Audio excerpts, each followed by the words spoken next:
Hi, I'm Elian and I'm back again with my series on experimenting with microalgae.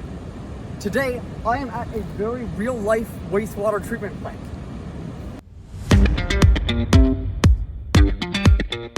Hi, this is Editing Elian. I'm going to explain some of the things I did while I was at the plant.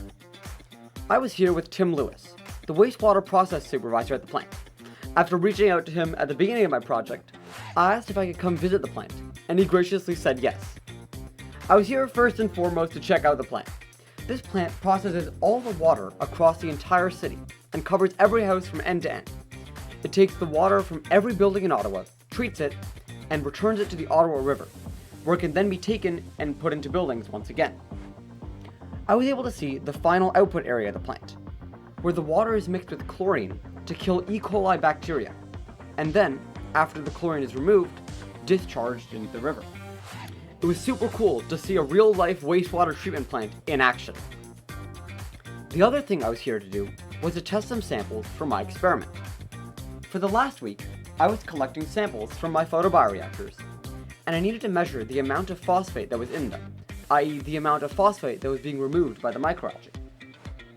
Fortunately, this is something that Tim does every day. He uses a tool called a colorimeter to check the wastewater for phosphate and make sure the levels of phosphate in the wastewater are low enough to safely discharge into the river. The process for measuring phosphate was fairly simple. First, we diluted 1 milliliter of bioreactor sample with 9 milliliters of water. Then, we added a reagent, which turned the solution a blue color. Then, using the colorimeter, we were able to measure how blue the solution was, which told us how much phosphate was in the sample. And amazingly, I was already seeing results. This confirmed that the microalgae were in fact removing phosphate from the water.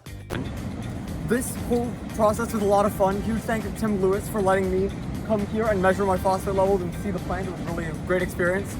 Next week I'll have more updates on my experiment, so if you want to see those, subscribe down below, and I'll see you in the next one.